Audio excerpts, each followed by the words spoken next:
Again, good morning class. My name is Dr. Rizal Kanda. So, our syllabus is number 20. So, just call me Sir Ray or Sir Kanda. So, our topic for today is about higher order derivative. So, the problem, find the second derivative, which is y equal x, open parenthesis, 2x plus 1, the cross parenthesis to the power of the cube. So, now, before start is write solution. So solution.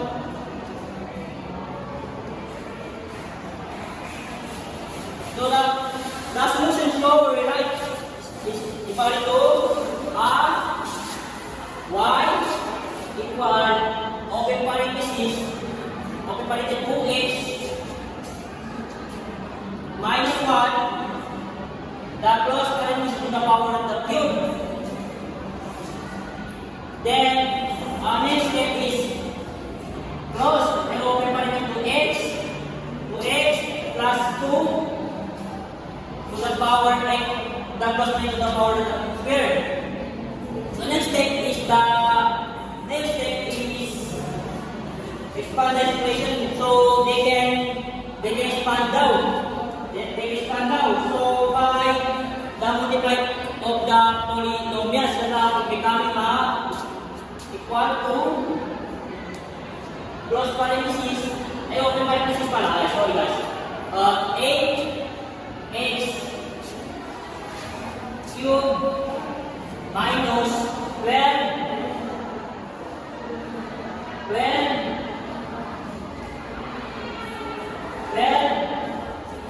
x plus 6 then x square plus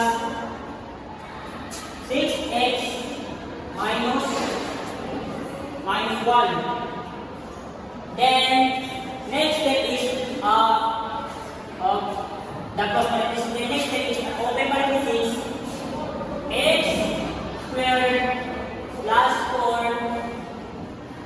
4x plus 4.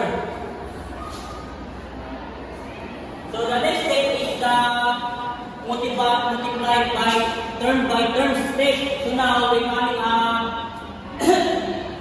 equal to 8x to the power of the 5, then plus 20 to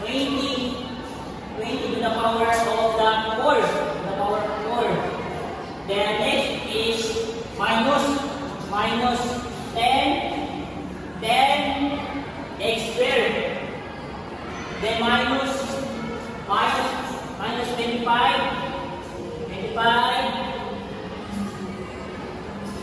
25 x squared plus 20 x minus 4. So, nag-question na po class, kasi ito class, ano pa natin, ang solution natin? Yes, sir. So, the next step is different by turn. So, now, the first derivative is the first is y prime equal to 40 x to the power 4. Kasi, diba, mamagyan nito sa tapos naging 4 yung sa taas niya kasi ang prime dito, diba? May number dito na 1 kasi prime. So, namagyan nito is 8 times 5 is equal to 40. Then ito, babawasan natin 1 kasi 1 minus 4, then 5 equal to 4. So, napala mo prime number. So, next is plus. So, plus is 20 times 4 equal to 80. very good, 80. So, dalawang din minus 1. 80 cube. Then, to the power of the cube.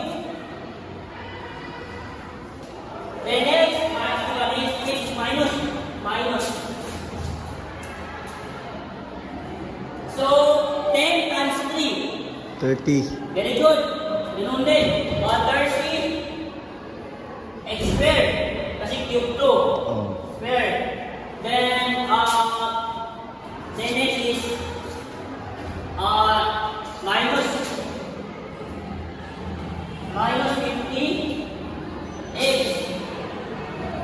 plus 20. So next step is the first derivative. This problem. So the second ngayon na natin ang system derivative. So now is differentiate again. Now so 40 times 4 equal to 160. very good. 160 ganun eh. Y prime. So 160 y prime. So equal to bigyan namin. So ito yung first derivative. So the second derivative. So now 40 times 4 equal to 160. 160 is ganun din. Minus 1 is plus. Minus 1 dito kasi maging cube. 160 is cube. So now plus 80 times 3. 240. Very good. Ganun din ang 240 x Squared. squared. Kasi minus 1. So next is, ganito. 13 times 2 equal to 60x. 60x. Very good. Kasi wala nang 1. So taas. So becoming 60x. 60x. Then next is negative 50 man, diba? Kasi dito, smart na to. Ang sinagpagdali, magiging minus 15. Then next step is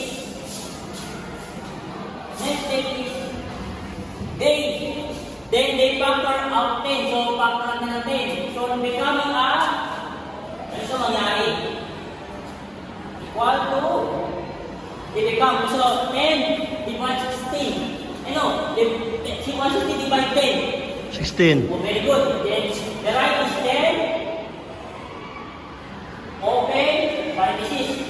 16x cubed plus 24. 240 times 8. 240 divided 10. Equal to? 24. Very good. 24. X squared. X squared. 24. X squared. Minus, ano mangyari? 6x. 6x din. Kasi 16 divided 10 equal to 6x. Then, ito, 10 divided, 50 divided 10. 5. Very good, plus 5. Why maging plus? Kasi, pwede ko na tayo plus na kasi yan, kasi automatic plus na yan. Plus 5.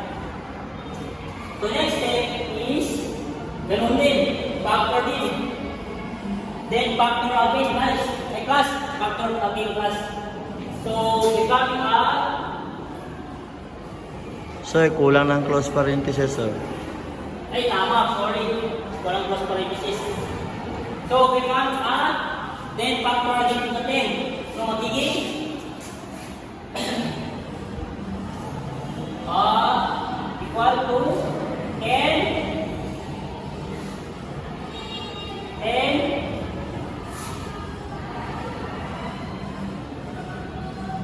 ano mangyari is, magsubakan na si 3. Ang iba 3 pero magiging 2x minus 1 close parenthesis. Then magiging yung 2 is, ano ba ng 24 na square niya?